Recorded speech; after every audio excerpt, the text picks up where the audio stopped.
Well, hello again, everyone. Welcome to the Red and White Authority, episode number 20. I'm Art Regner, along with Hockey Hall of Fame writer from USA Today, Kevin Allen, and we, of course, are talking about the Detroit Red Wings in game number 5. The Red Wings, Peter Mrazek, shuts out the Tampa Bay Lightning in Tampa in the big game number 5 with the series tied at 2-2. Detroit wins this game by a score of 4-0, and let's bring Kevin in right away. Kevin, you talked about it.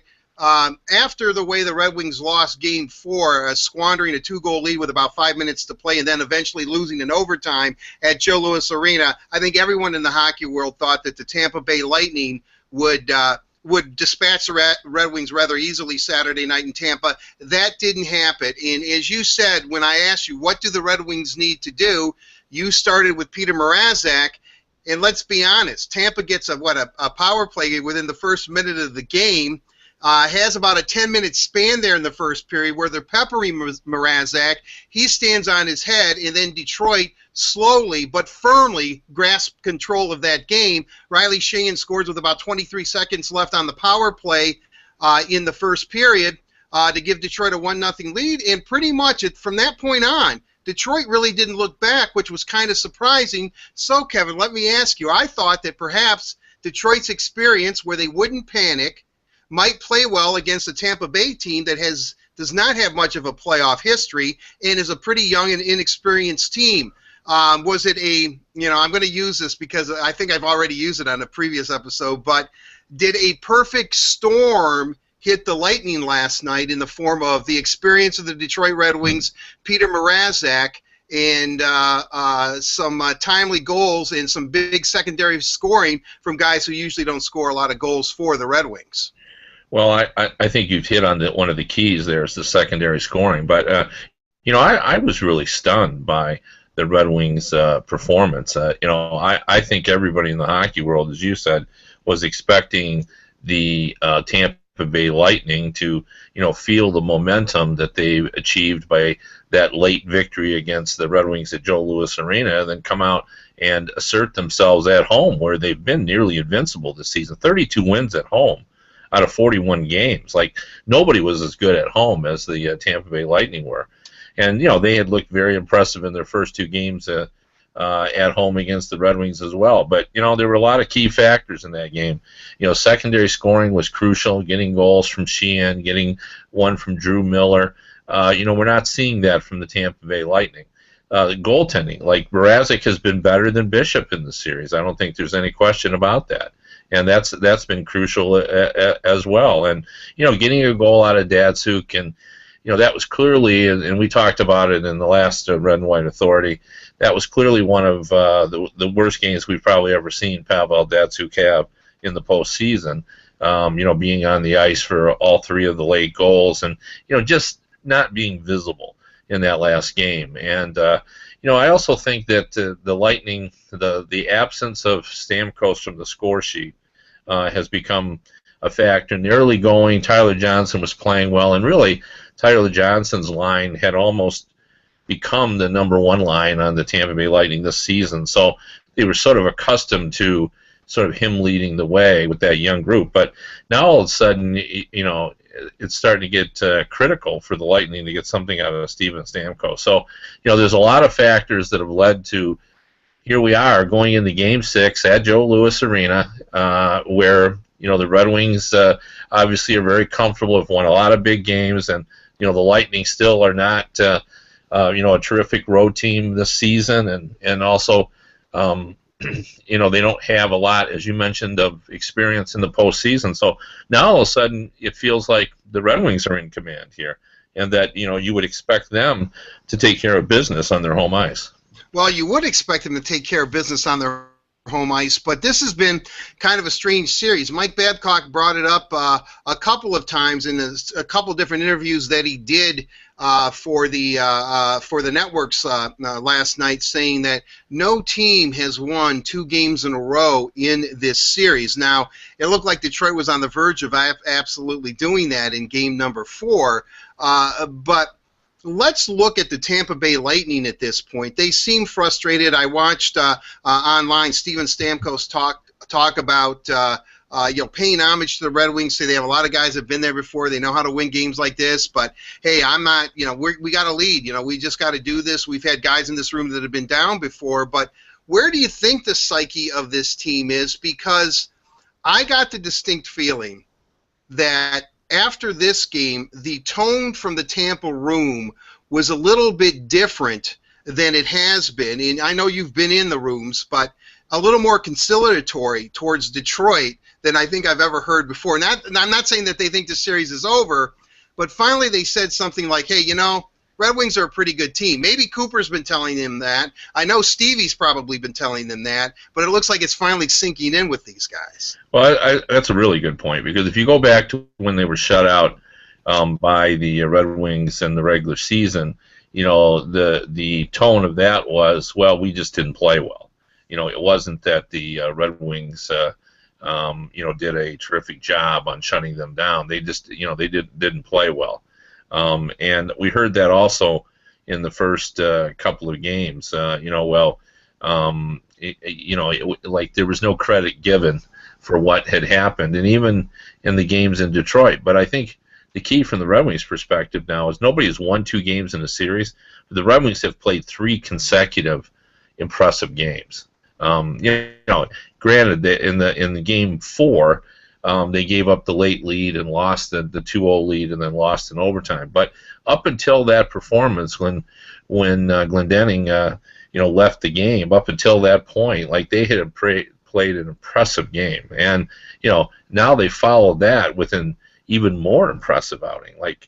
That was a dominant performance against the Tampa Bay Lightning. So I think after the 3 consecutive impressive games by the Red Wings, I think the Lightning now see that as well. Okay, maybe we're not having a bad game. Maybe this is a good team we're playing. I think that there's more respect for what the Red Wings are doing, and I think mostly they were a confident group all regular season because everything mostly had gone their way. They were the #1 scoring team in the league.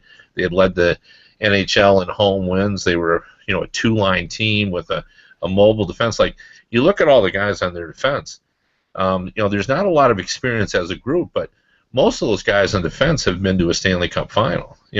Matt Carl's been to a final.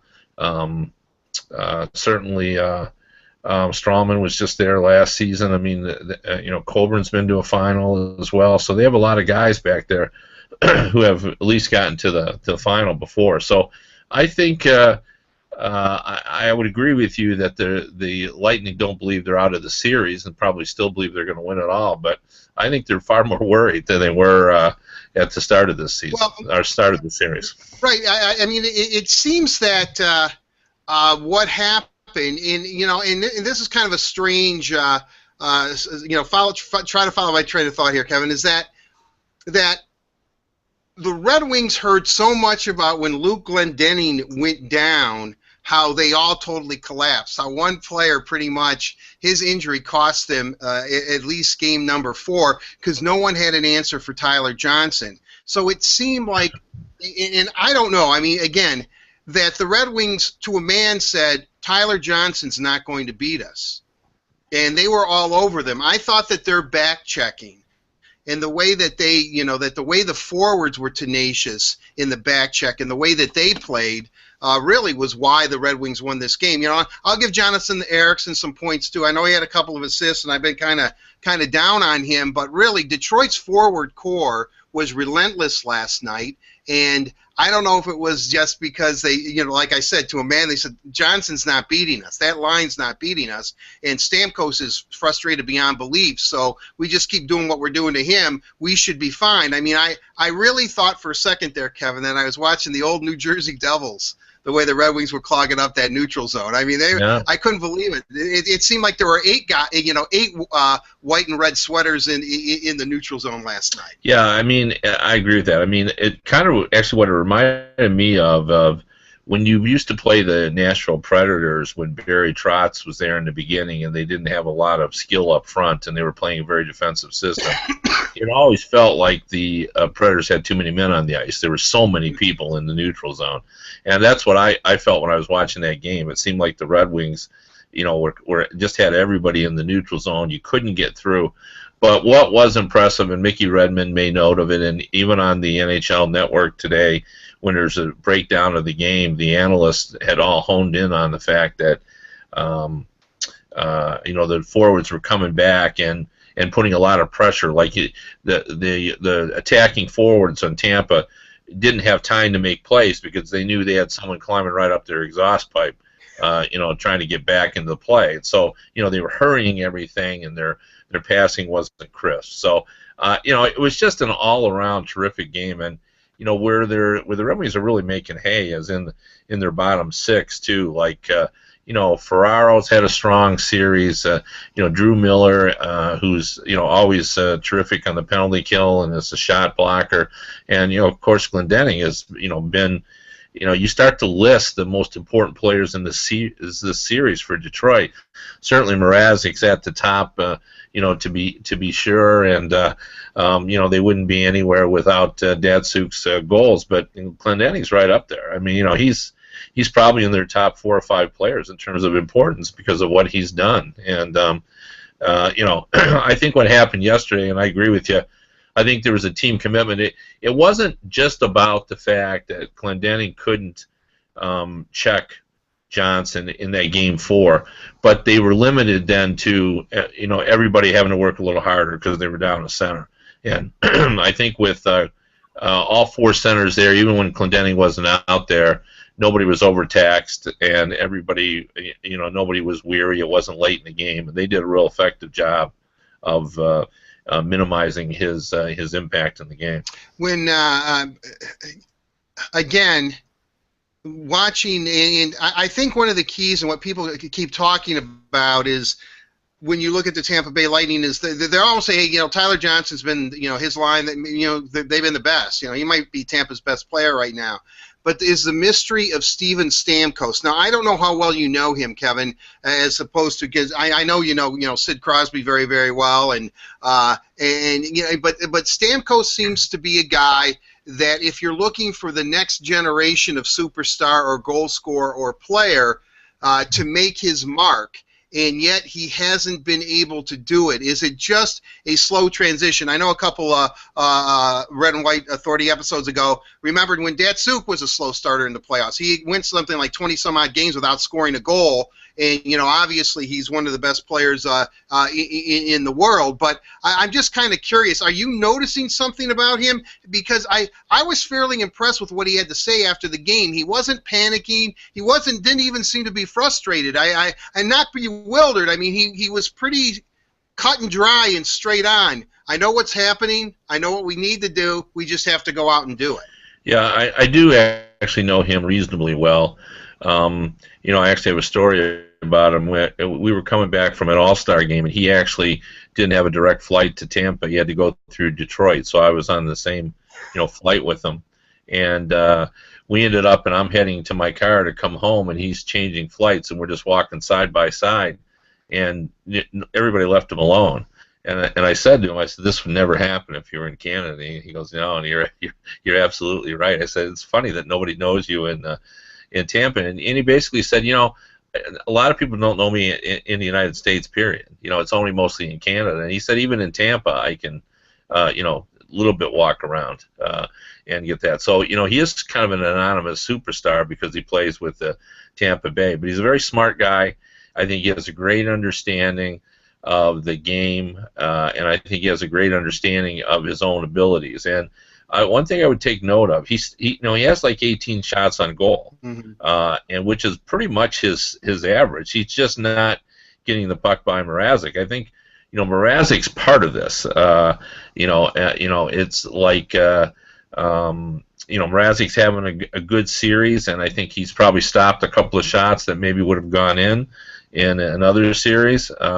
But the one thing I've noticed is where he's most dangerous is, kind of in that Joe Sakic position where you're in the kind of the high slot or up on high on the wing. The way Shanahan would be, if everyone remembers him, when the puck would come across and he would fire the puck.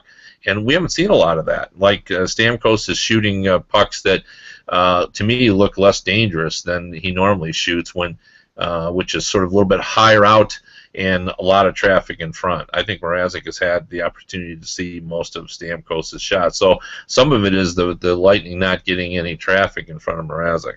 I had some conversations, online conversations, with some fans of the Red and White Authority from really from across the country, which is pretty cool. But kind of saying that Steve Yzerman has built a really high energy, pedal, full force, pedal to the metal kind of team, and where that he actually has made a team in the image of when the Red Wings first started to get good in the early '90s, before Scotty came and they started to learn how to win because of playing both ways, and the big Scotty threatening to trade Stevie to Ottawa for Stan Netcash, and how you remember that blew up here in Detroit. I mean, it was like you would have thought that World War IV was declared or something. I mean, people were just outraged by that. That Yzerman has built a great hockey club, but in order to be where Tampa Bay needs to go, they need to play a team like Detroit, or they need a series or two or a couple of years like this where what works for them in the regular season doesn't work necessarily in the playoffs, but you really can't tell them until they go through it, and that's exactly what Tampa's experiencing right now, even though Stevie can tell them, look, I've been down this road, and he's tried to build a team that can play tough, and there are physical and things like that during the playoffs, but they just haven't learned that side of the game yet. They don't have that experience, and that in the long run, even though Tampa, I don't know if they're going to win this series or not. I said it was going to go 7. Kevin, I know you said 6, and we both picked Tampa. But with that said, is there a correlation to that? Because I understand what people were trying to tell me, but you would think that Yzerman, since he's been through it, has tried to not build it that way. I mean, I know he wants a team that's exciting and scores, and that, like Jimmy D always said, teams that score, teams that play up and down. I mean, they fill the building. That people want to see stars. They want to see people. They want to see goals. They want to see goals. That's what they want to see. But in playoff time, you may want to see goals, but that may not happen, and you really got to tighten it up. Well, I think this is a well-constructed Tampa Bay Lightning team that has, all the ingredients of a winning team. They have a tremendous offense. They're a north-south team that can really move the puck with a good transitional defenseman in Victor Hedman, who is a potential Norris Trophy winner up the road. Their defense in the offseason, Yzerman went out and worked on improving the mobility of the defense. Last year they were a little slow. They had Salo and Brewer, and now with the Strawman back there, they have Garrison. They're a much more effective and better puck moving group than they were in the past. But I say all the time that in order to, you have to lose before you know how to win in the postseason, and that's the one part that you can't build, is the understanding of the championship mentality. And you really can't trade for that or acquire it through free agency. You can't even draft it.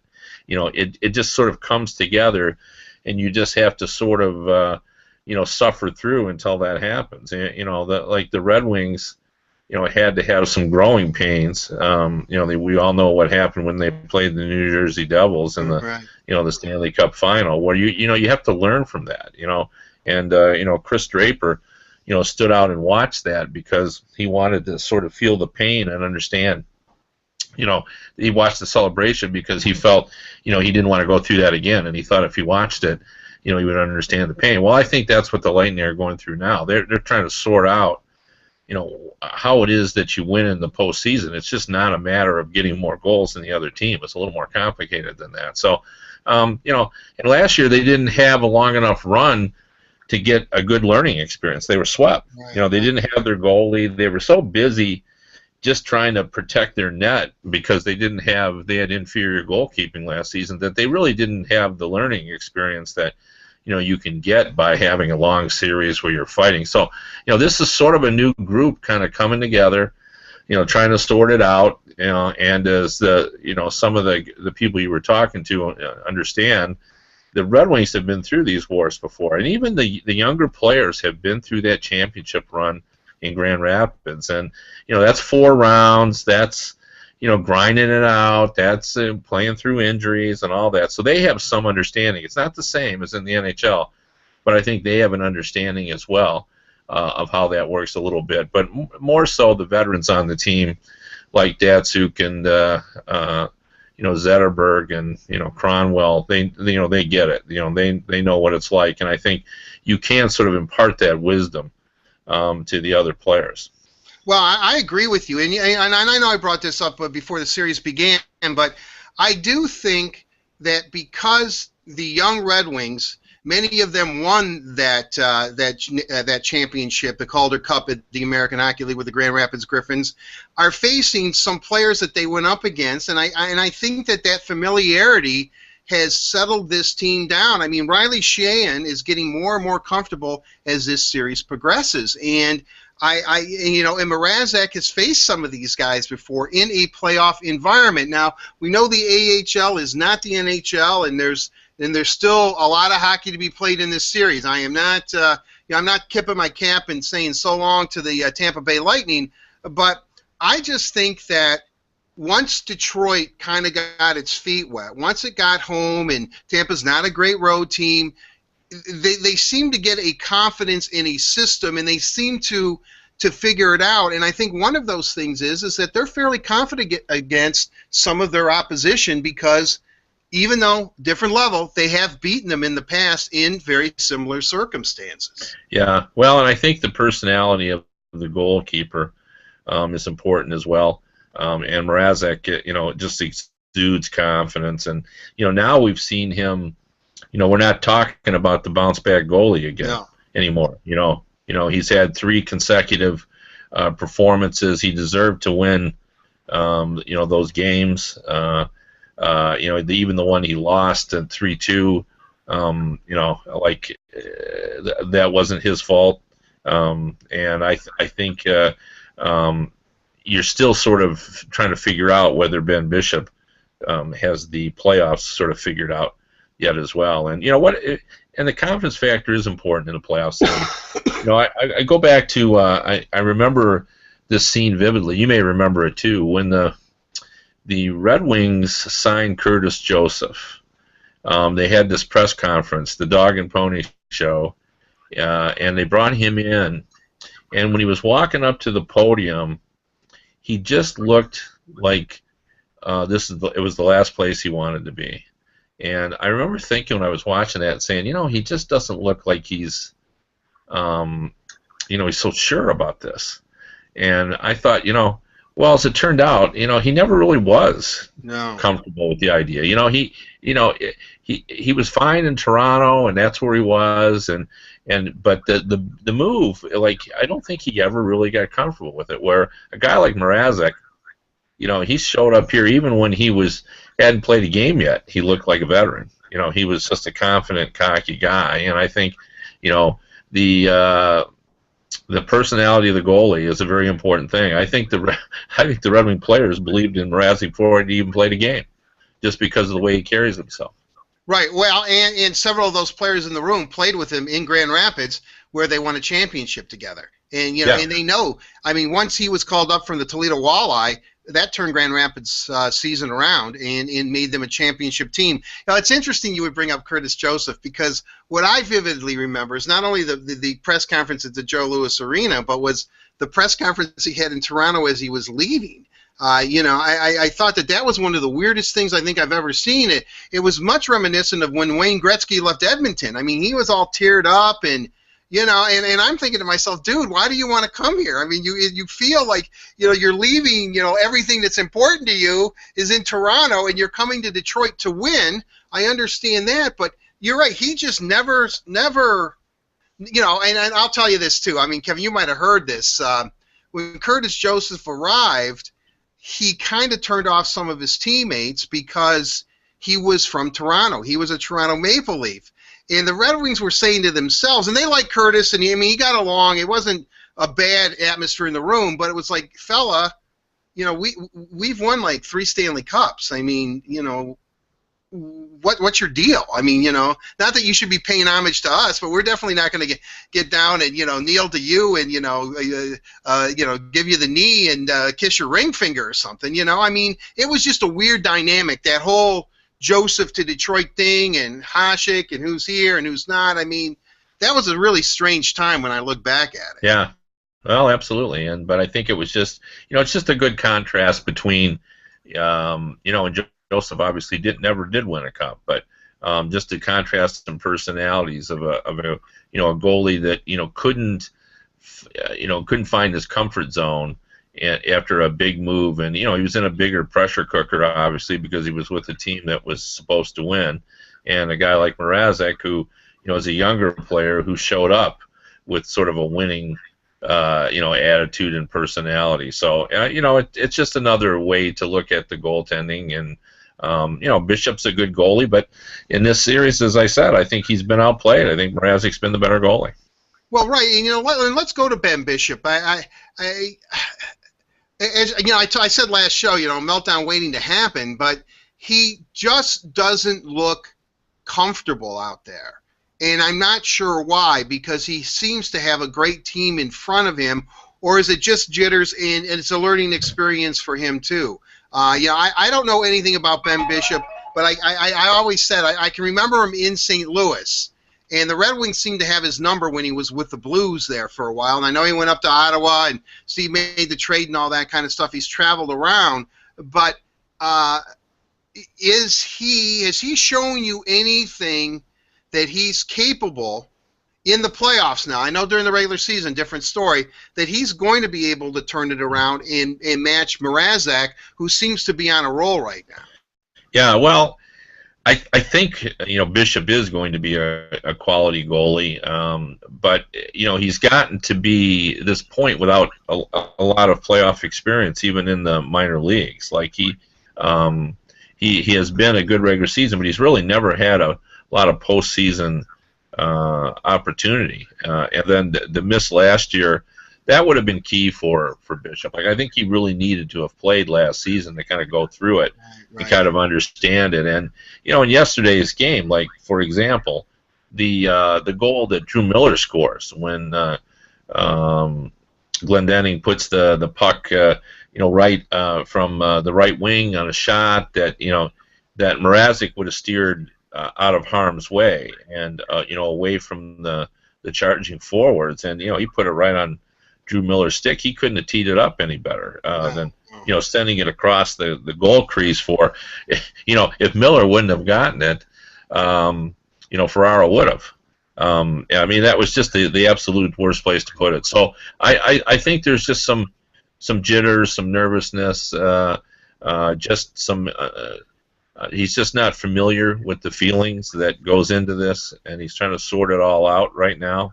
And I'm sure he will. I mean, you can't play as well as he has in the regular season and not someday, figure out how to play. But for now, he's got to prove that he's can outperform Mrazek at this point, just because Mrazek's been very good. Now, I hate to bring this up, but we all know that Mrazek has had some poor games. So is he overdue, or is he just now, has he found his comfort zone and he's in the groove, and now he's set for smooth sailing? Well, this is what I find interesting, Kevin. This is some stats that I wrote down today, and I'm not a big stats guy, but in his 3 wins, in Mrazek's 3 wins in this series, he has stopped 94 of 96 shots. His goals against average is 0.66.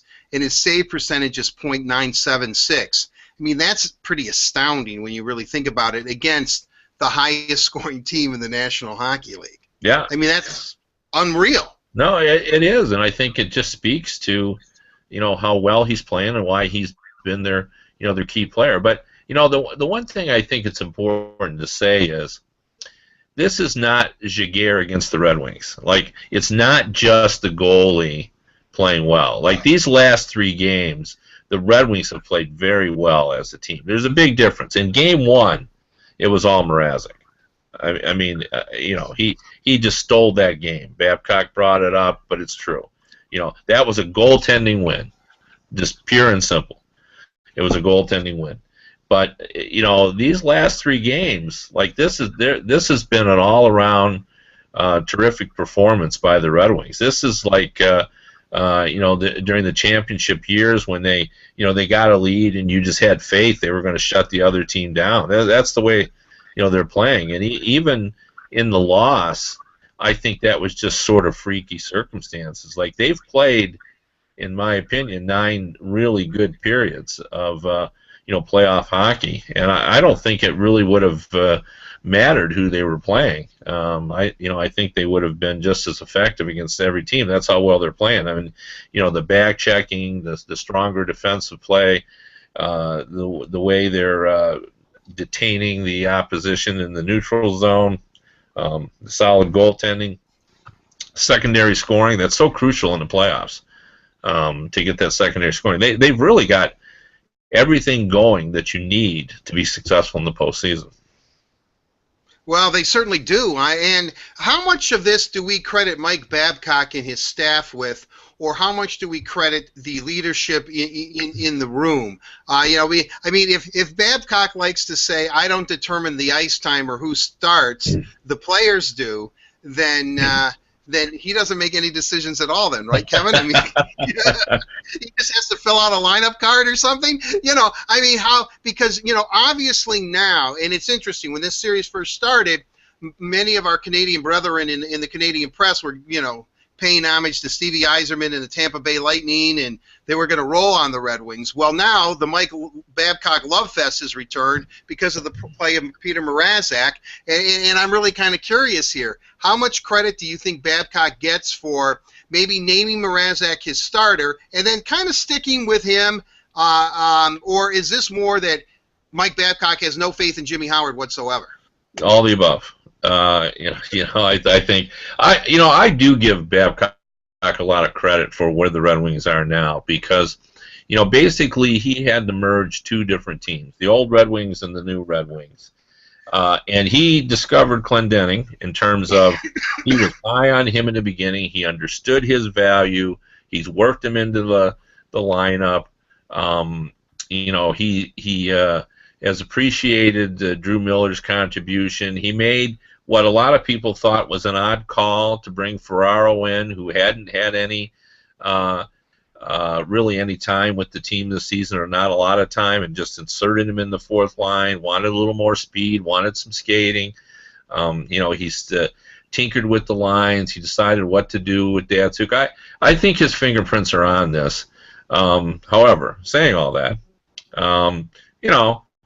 this is all the comfort level of having a leader like Henrik Zetterberg, and knowing that you have Datsuk, having these young players that all like each other and are have a chemistry, the Tatar, and I can't say enough about Tatar. Like I am so impressed by him because even when he doesn't score, he is so noticeable. He is always around, and he's always he's a little bit of a sort of a Tasmanian devil type player. He's just whirling around all the time, and he's always looks dangerous. He's always maybe a stride and a half away from breaking in. So I think you have to give Babcock some credit for where they are and for the success. Like I thought how he handled that loss and the collapse, could not have been any better. Walking into the room, saying, hey, we won game 1. We probably didn't deserve it. We probably deserved to win this game, and we didn't. It's 2-2, which is where we should be. It's best of 3. Let's play. And I just thought that was the perfect response. He didn't point any fingers and talk about the collapse or what should happen. It just happened. He said we played a good game, and they had played a good game up until that point. So I think there's it's not like Mike Babcock is lucky. Like he certainly knows what he's doing. I mean, Ken Holland says all the time that he's never seen a coach who's more prepared. He gets his teams ready to play. We've seen that when the Red Wings have been beat up, and he brings guys in and he plugs them in. So, but I also think that you can't underestimate the players themselves. I mean, they're as Mike Babcock would say, they're the ones out there actually playing the game. Well, they are the ones playing the game, and let's get right into the Babcock speculation. Again, reading, I guess fans in Edmonton now are drooling, thinking that perhaps Connor McDavid might be the little dangling piece that might get Babcock to think about maybe going to Edmonton as a coach. Although I forgot, I read it today. One of the Edmonton journalists said, can they win the lottery twice? Well, I guess if there's any team that can, it's Edmonton, because they kind of win it all the time, don't they? Or it seems like they're always getting number one picks. Yeah. Again, I know we've been pretty consistent on this. I agree with you. I'm not. Beginning of the year, I didn't think he was coming back. I thought he was coming back. Now I'm kind of not so sure. But based on how this team has come together, and it's a long way. I mean, they could get bounced these next two games. There's no question about it. I wouldn't be surprised. But he does seem to have an affinity for these players, and there seems to be a genuine trust that he has among at least the core group, and it's in his veteran leadership and in some of these young guys. And and I'm going to say this too. Do not be surprised if somewhere down the line, when Luke Glendening is discussed, where Mike Babcock doesn't say that he talked to Red Berenson at length about Luke Glendening, because Luke Glendening was a find by the University of Michigan when Billy Powers went to a prep school out east to look at his teammate to bring him to Michigan, and he kept going back to Glendening, and Glendening just was one of these athletes, or it wasn't so much his talent as it was his understanding and his ability to do whatever it takes for the best of the team. And I really do think, and it's like, oh yeah, you're talking about a Michigan guy here, but the fact is, and Justin Abdicator, okay, State fans, excellent, great, what a player, but that I really think that as well as I do, Mike Babcock and Red Berenson are very good friends. They're very tight. They're from, Saskatchewan, and, maybe they talk about, Friday nights in Regina or something. I'm not sure. But I really do think that part of what Babcock saw in Glendening was what Red had to tell him about Glendening. Because Red Berenson is a big, big Luke Glendening fan. And I've talked to Luke enough to know where, he likes to go back to Ann Arbor about every other week or so just to check in and talk to Red. So there's something going on there, a connection, and I really do think that, Glendening not only benefited by Red being from Saskatchewan, but I think he's really benefited from Babcock being from Saskatchewan too. I guess that's what I'm trying to say. Yeah. Well, whatever the reason, Babcock liked Glendening early, and has really given him an opportunity to make an impact, and he's been important in this playoff series. And we all know that players like Glendening with speed and a bit of an agitator, doesn't back down. They're more valuable in a 7-game series because familiarity does indeed breed contempt, and contempt is an important aspect of playoff hockey. I mean, you got to build a healthy hate for the opposition, and when you do have a healthy hate, that can lead to extracurricular violence, which leads to penalties, and penalties lead to power plays, and that's what makes the world go round in the postseason. So. Yeah, definitely. You're right about that. I was just thinking about what's really interesting, and I know I've told you this. Luke Glendening, and I've mentioned this before, has always told me, he's a football player, and and his brother was both of them were great football players, but that Glendening told me that he misses football. What he misses most about not playing football is the hitting. And then I told Justin Abdicator that, and Abdicator was a good, football player in his own right. I think at Muskegon High School, they're both from the, East Grand Rapids and Muskegon, from the same side of the state. So what is he, nuts? We're hockey players. We're hitting all the time. But I do think, and maybe it's just me, and maybe after watching Harbaugh on HBO about the, football's the last bastion for, toughness for American males or something, I think their football background and their football mentality has really helped Abdicator and Glendening play NHL caliber hockey, because they are pretty fearless. They really are. I mean, I don't know if you saw that check, but I mean, it was pretty funny. Colburn's a big dude. He's a solid wall, and it didn't matter. Abdicator took a run at him, and even though Abby kind of bounced off him and fell flat on his keister, they're still willing to do that. And I do think that mentality of being football players, for some reason, and if anybody who's played football, I think we all have at least tried to play, and trust me, in my case, tried to play. If you're not making contact and hitting people, then you're not going to last long in that game, and you've got to enjoy it, because that's pretty much all it is people just beating on each other. Well, yeah, I mean, there's a physical aspect of hockey that cannot be denied. I'd be curious to know what positions they played. The Abdicator seems like a linebacker to me, and Glendenning seems like a tailback. But I'd be curious to know, and I may ask the Abdicator when I talk to him next, on the play where he got hit by Stamkos, and I think it was Garrison. Garrison, yeah. I couldn't tell whether he just slipped or whether he purposely ducked because he sensed it was coming. But either way, that really helped him, because he could have been hurt, because he was very, very vulnerable. And if you look at that replay, because he's falling a little bit backwards and sliding down, he didn't get the full brunt of that. It could have been a lot worse. Right. Well, I mean, Garrison went in with an elbow and didn't miss him because he was falling.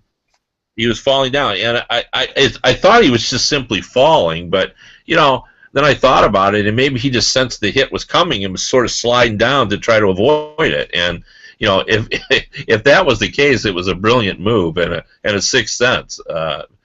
Because I mean, as it is, I think he took a pretty good shot, but it could have been worse had he been, straight up and they came in high with the elbow, and Stamkos would have come in right after. Well, yeah, I'll tell you, Kevin, I was thinking the same thing. I think he ducked. I think he saw it coming or sensed it, which might go back to being a football player. Maybe even though he was really, really young, but maybe watching films of Barry Sanders or something, who never seemed to take a hit ever. We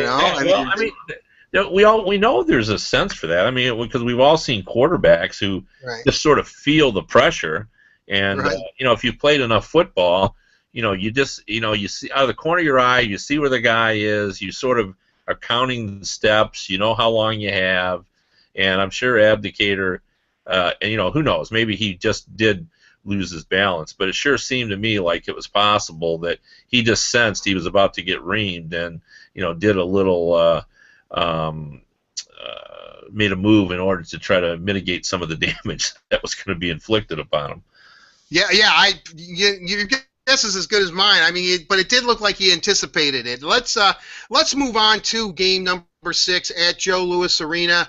It is going to be a madhouse there tomorrow. The crowds have been great for games 3 and 4. The Red Wings have a chance. They finally had won a 5th game on the road after losing the previous 4. And so they've kind of exercised a few playoff demons here. But I'm not even, from what I've seen in this series, I'm not even going to say tomorrow's a must-win for Detroit. If they don't win, they're going to lose Game 7, because I have no idea what Tampa's going to do in a Game 7 in their own building. Who knows? But obviously they would have to feel pretty good, because they have at least faced one elimination game. If they win, then they're going home for their second elimination game. It'll be Detroit's first. But how do you see tomorrow's game unfolding, Kevin? Or let's say Monday's game. Monday's game, 7 o'clock face-off. Well, now all the pressure's back on Tampa. This Lightning team that had come in with so much confidence now has some self-doubt. They've watched the Red Wings find their game. They're facing a hot goalkeeper. The Red Wings have sort of figured out how to deal with the very deep offensive attack and really neutralized it. Other than Tyler Johnson, even Tyler Johnson's line mates, I've watched the Lightning all season long, and that line has really been good, and not just Tyler Johnson. Palat and now I'm drawing a blank on the Russian kid's name. I want to say Kaloran.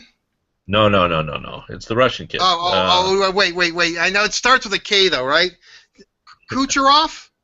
That's Kucherov. Yeah, I know that. I know him as well as I know my own name, and I couldn't come up with it. But anyway, yeah, Kucherov and Palat. I've seen a lot of that line this season, and they have been not only Tampa Bay's best line, but maybe in the top 3 or 4 lines in the league this season. And when you think about the Red Wings dealing with that line, it's really been about Tyler Johnson. Like the two wingers, I mean, they've been there and they've had some moments, but they haven't been like nobody's fearing them, and teams were struggling to contain them during the regular season. So I think because Stamkos has not gone well, and because that line just isn't as dominant as it's been all season, and Bishop has not been able to perform as well as Mrazek.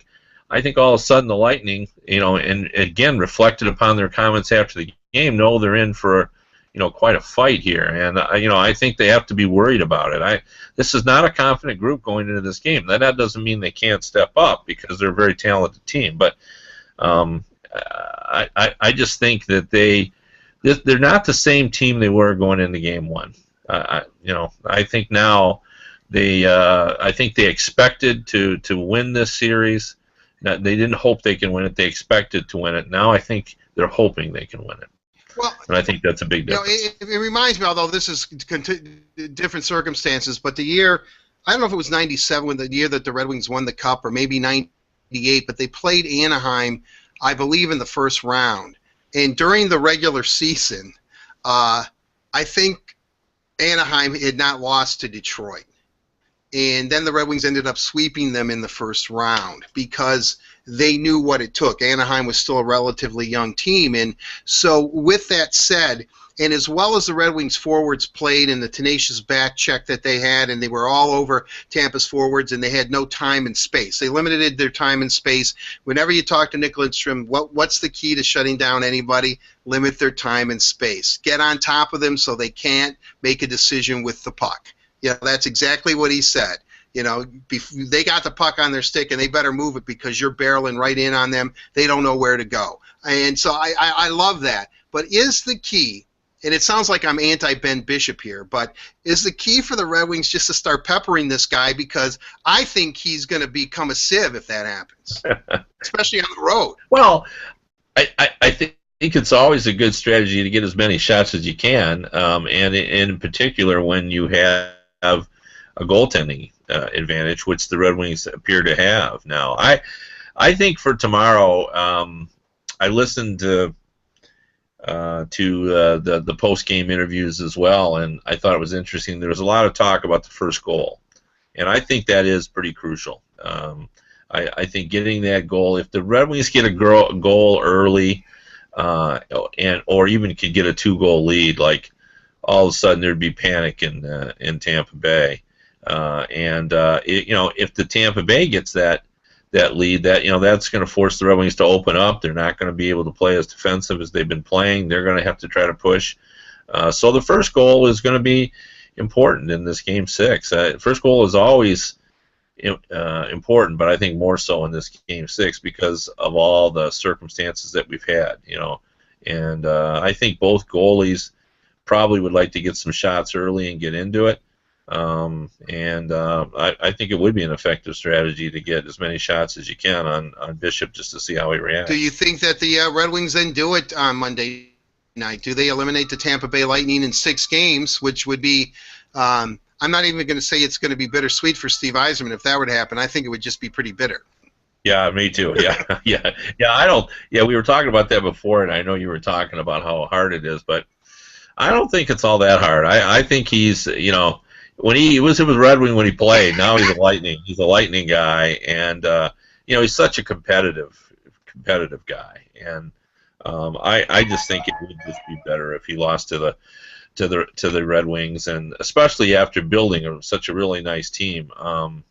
Yeah, and I mean, this would be, if you wrote his book this season, if they lose this series, boy did I build a good team, and boy did they play lousy. That would be the kind of extent of that if they lose this series. Well, let me throw this at you there, Kevin. If we're all worried about Brendan Shanahan stealing Mike Babcock, If they're eliminated, does Stevie let Cooper go and hire Babs? Oh no, no, not at all. No, they're pretty happy with Cooper, and Cooper is a terrific coach. I don't even think that's on the horizon. The one thing I would say though is I've heard a lot of talk about Blashill for some of the other coaching vacancies. Like, he's on everybody's radar. I know he's under contract, but I don't know how it works, his contract with regard to other NHL jobs, or whether or not his clause is dependent upon what Babcock does. I mean, I just don't have that information, but I know for a fact that there are some teams that are very much interested in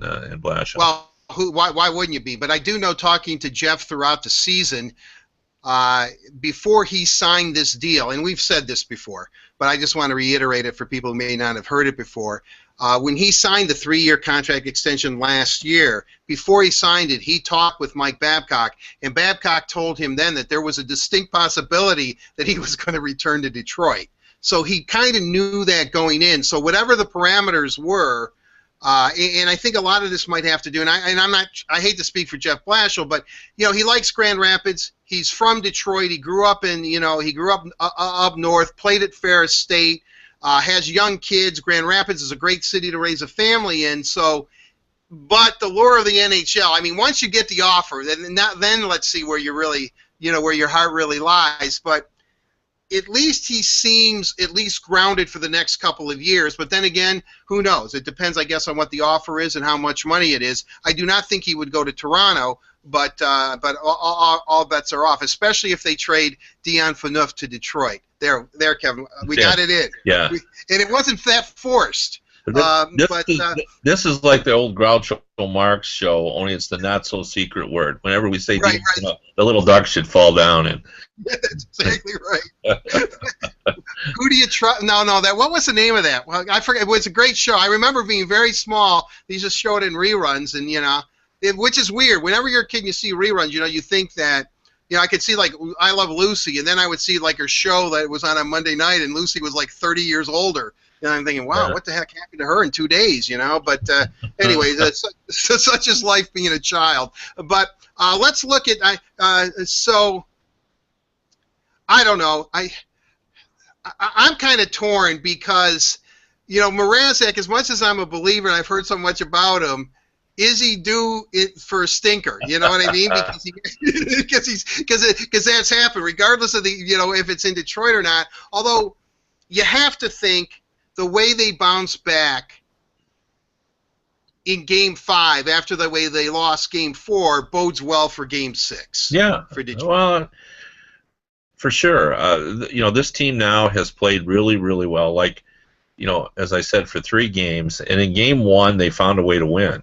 So really, there's only one of the first 5 games that they would like to have completely back, because even though they didn't play real well in Game 1, they still won it. Right. So on 4 out of the 5 games, they were either happy with the result or happy with the effort. And the Lightning, they can't feel good about what's happened to them here. So I think Mrazek has sort of figured it out. Sometimes when you're a young player, you don't know what you don't know, and now he knows a lot more. And I think he is kind of sorting through all this, and he's still being aggressive, but it almost feels to me where he's still 2 feet out from the blue paint, but he's not 2.5 feet anymore, or 3 feet out, where sometimes it seems like he was too far out. And I think he's now sort of reined himself in, and he's more still aggressive, but not out of control. And I think he's more solid. Pucks aren't leaking through him, and that's happened in the past. So I think we may be seeing Mrazek growing up right before our eyes. Like, I think this could be the start of his long and lengthy career. Like, I don't think this is a guy who's been hot, and next year we're going back to Jimmy Howard. I think we're watching a guy who's, putting his claim on the net, and now Jimmy Howard's going to have to beat him out. That's the way it feels to me. Well, yeah, I agree with that, and I think that who knows? Maybe the Red Wings decide to bring the Munster back, or sign somebody else and try to trade Jimmy and shore up maybe their defense or something. Who knows?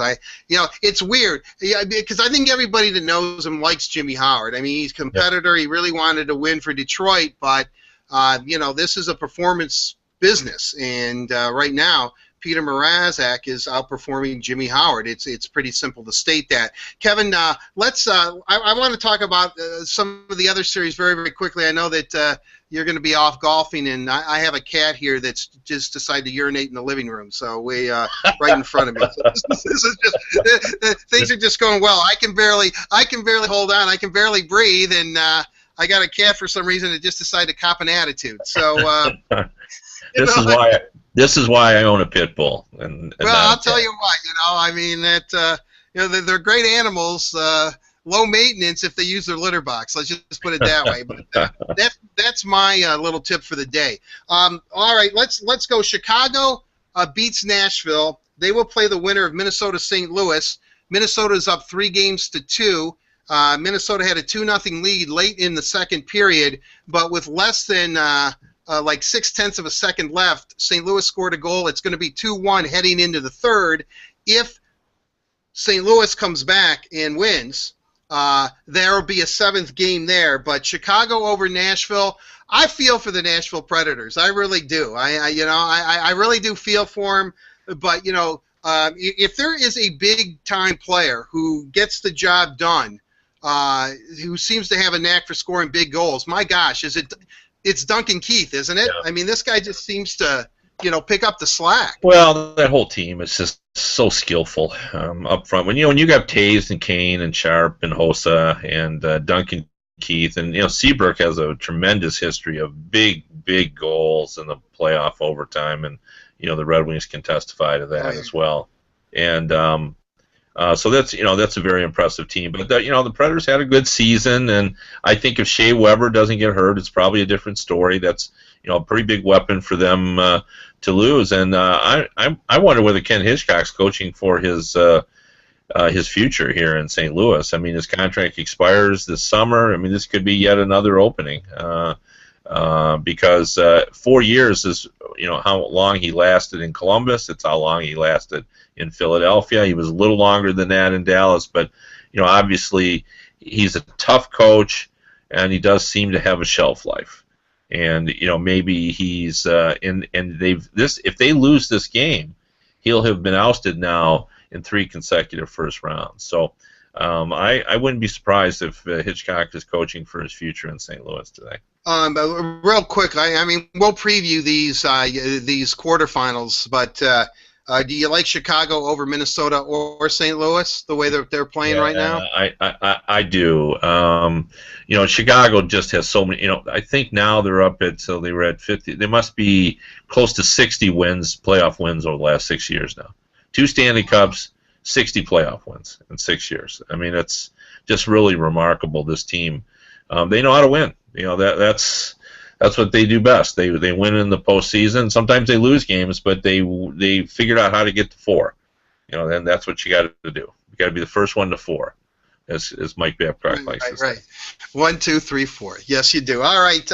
Calgary beats Vancouver. Another dramatic comeback, and Calgary has made me a believer. I had picked Vancouver in this series, but I'm going to say this.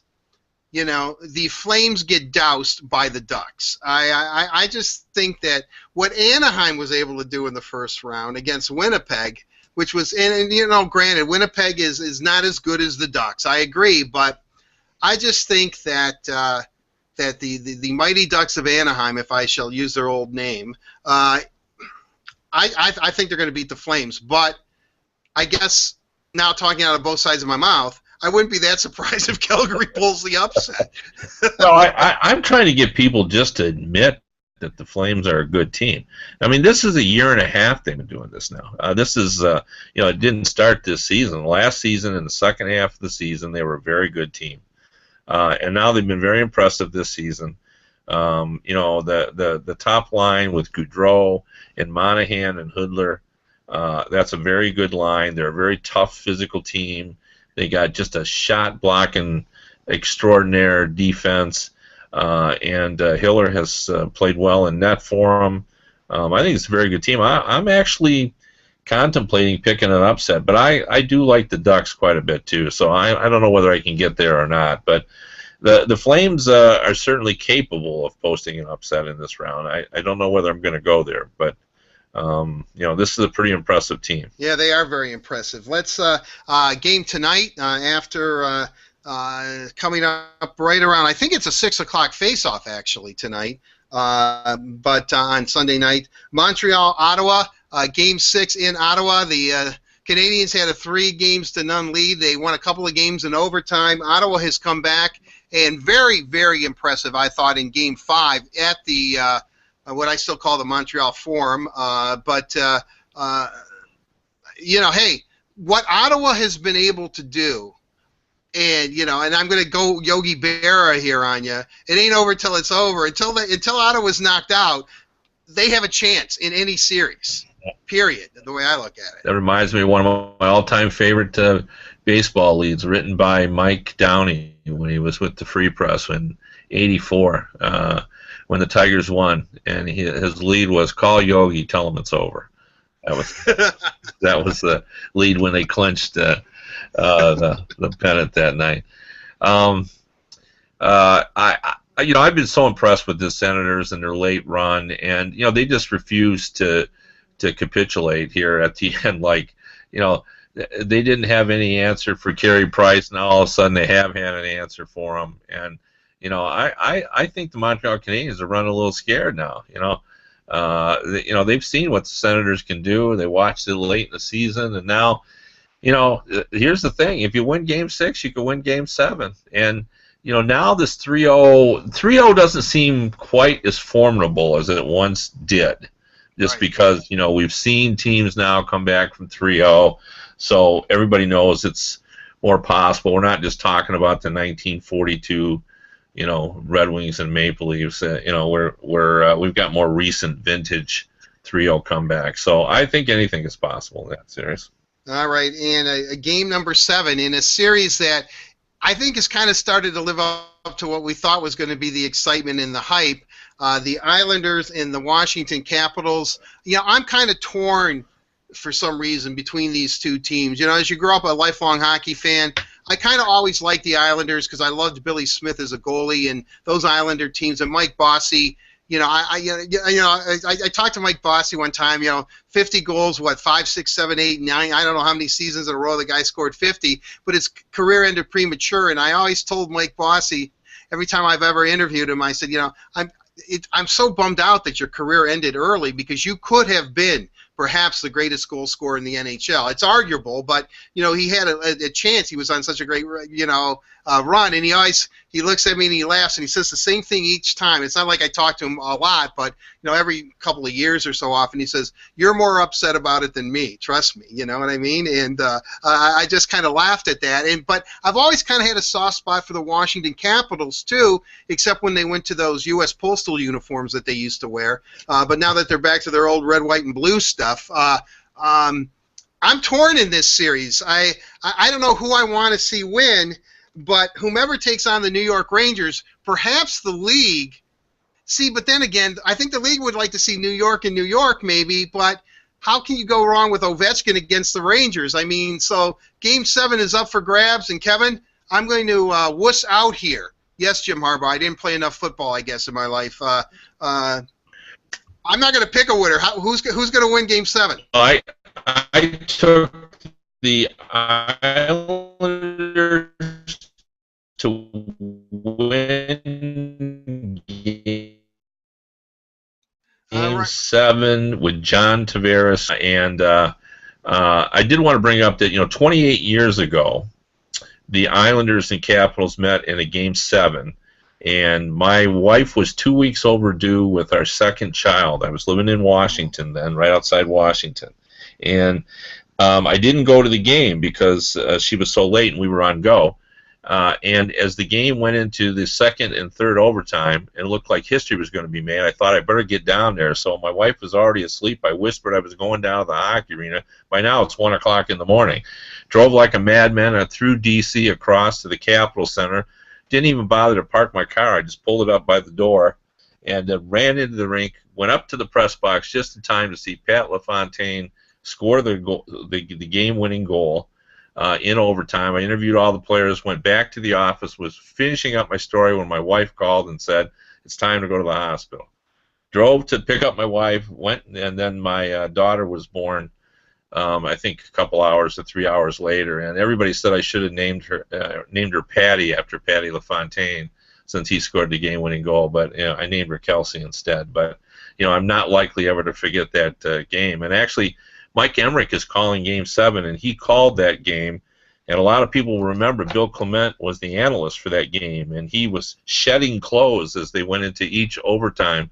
And at the end, he had his tie wrapped around his head at the end, and I think he got rebuked by the television network. They didn't like it. I thought it was the hilarious thing I've ever seen, but his network didn't like it. But that's what I remember about Caps Islanders Game 7 28 years ago. Wow, my gosh, 28 years ago. Well, it would have been interesting if Kelsey's name was Patty, though. Would it have been? It wouldn't have been Patrick, right? It would have. No, it would have been Patty. Yeah. Patty. Yeah. All right. Well.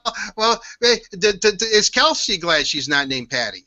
Yeah, I'm pretty sure Kelsey likes being Kelsey, but and Pat LaFontaine was pretty much called Patty by all of his teammates, so that's why everybody thought I should have called my daughter Patty. I thought you were going to say that Pat LaFontaine was called Kelsey by all his teammates.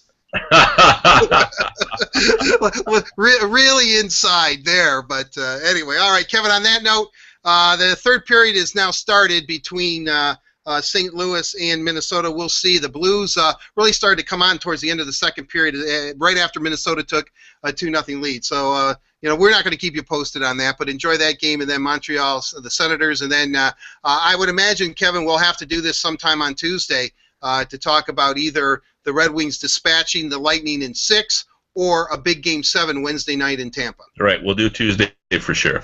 All right, Kevin. Enjoy. Hopefully, you can still get 9 holes in. I haven't kept you that long, so it'll be tight, but we'll go fast. Yeah, well, you're a handicap golfer anyway. You always go to those par 3 courses. So have a good time, Kevin, and that'll do it for this edition of the Red and White Authority, episode number 20. For Kevin Allen, I'm Art Regner. Enjoy all the hockey, everyone. Have a safe and pleasant one. We'll see you again on Tuesday. Bye-bye.